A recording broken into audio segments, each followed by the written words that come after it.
పువ్వర్తి గ్రామంలో ప్రస్తుతం big TV ఉంది. హిడ్మా పుట్టి పెరిగిన ఇంటి వద్ద నుంచి మనం రిపోర్టింగ్ చేస్తున్నాం. హిడ్మా వాళ్ళ బావ గోపి ఉన్నారు, వాళ్ళ సొంత అన్నయ్య మోయా ఉన్నాడు.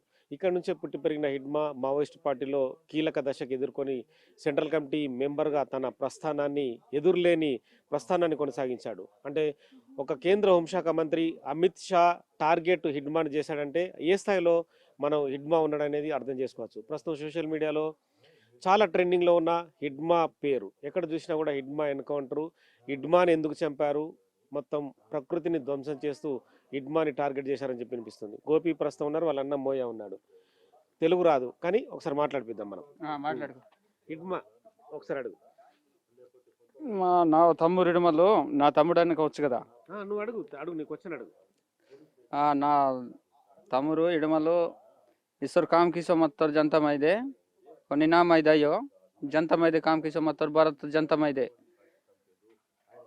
నా తమ్ముడు కామ్ కిసో మత్తర్ భారత జనతా మైదానికి కామ్ కిసో మత్తరు. ఇన్ని సంవత్సరాలు తర్వాత పోయాడు కదా నక్సలైట్ల దగ్గరికి, 40 ఏళ్ల తర్వాత ఎన్కౌంటర్ అయ్యాడుగా. వీళ్ళ కుటుంబం నుంచి ఏం స్పందన వస్తుంది అడుగు. మీ కుటుంబం తగ్గ బాత్ సమత్తర్ ఇందమంతర్ నా కుటుంబం తగ్గ బాత్ ఇవ్వరు. जनता की मैदान लड़ाई मास बात इवर మాకిన్ బాత్ ఇత్తది ఏమంటుండు స్పందన అంటే ఇట ప్రజల గురించి వాడు పాల్పడుతున్నాడు కానీ అంత ఉద్యోగం చేస్తున్నాడు కానీ మా కోసం చేయట్లేదు. భారత్ ప్రజల గురించి తిప్పలు పడారు. కుటుంబ సభ్యులకు ఏమన్నా జరిగిందా ఒకసారి అడగండి. మీ కుటుంబం బాత వస్తాయా బిగా? మా కుటుంబం బాత ఎప్పుడైనా మాట్లాడిండా? హిడ్మా ఎప్పుడైనా టచ్ లోకి వచ్చిండా? ఇక్కడ ఇడమా టచ్ లోకి రావట్లేదు. మేము కూడా కలిసేటోళ్ళమే. మేము ఒక్కో గుంపు ఒక్కో చెట్ట మేము ఉండేది కానీ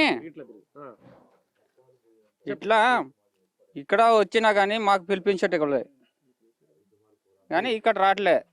వీళ్ళకి టచ్ అయింది లేదు. మీకు బెగ్గ కరెంట్ బాధకి ఇస్తామంటే మీరు కెళ్ళట్ కోయితే కదా మాకు ఉండేదాం కరంగి మత్తరు కొని పేరుకి కరంగోరు ఆకని మత్తరు. మన ఈ మధ్య deputy CM home minister Vijay Sharma వచ్చాడు కదా, వీళ్ళ కుటుంబ సభ్యులకు ఏమని చెప్పాడు?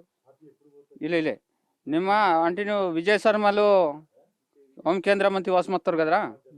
ఓర్ బాతకెత్తారు మీ కుటుంబంకి నువ్వు బెసర్ సాయితకి ఇతను ఇస్తారా బాతకి ఇతను ఇస్తారా ఇసుంతది ఇతను మీ కుటుంబంతే విడుమాకి నువ్వు వింగకి ముట్టు బాత ఎంజోకెత్తారో బాత ఎంజోకేసి అది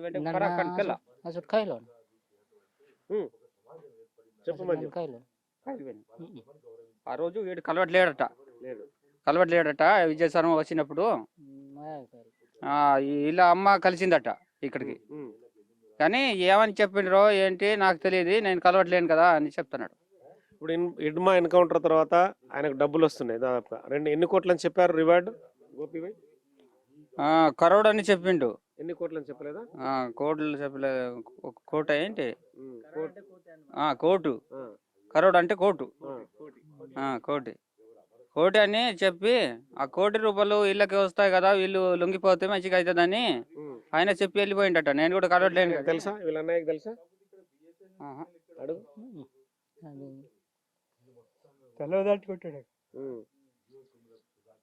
ఇప్పుడు వీళ్ళ తమ్ముడు ఎన్కౌంటర్ అయ్యింది కదా, తమ్ముడే కదా? ఏం చెప్పదలుచుకోండి మామూలుగా?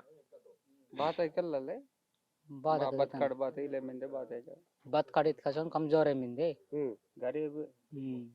ఏమంటుండు? మా బతుకు అంటే చిన్నదే, ఎక్కువ లేదు పెరిగింది లేదు ఏమంటుండు. మా బతుకు బాధ మంచిగా లేదు అనుకుంటుండు. ఇప్పుడు ప్రభుత్వం మీ ఇండ్లన్నీ ఇక్కడ డెవలప్ చేస్తాం అనుకుంటుంది, మీకు మంచి ఇండ్లు కట్టించి మీకు ఉద్యోగాలు కల్పిస్తూ ఉంటుంది. నిజమేనా? నమ్ముతారా? అదే చెప్తుంది కానీ తెచ్చింది లేదు. ఇది తోట ఇల్లు ఏంటో ఇది. ఇప్పుడు మోయా ఏం పని చేస్తాడు? ఈయన కూడా వ్యవసాయం చేస్తాడు. ఎంత పిల్లలు? ముగ్గురు.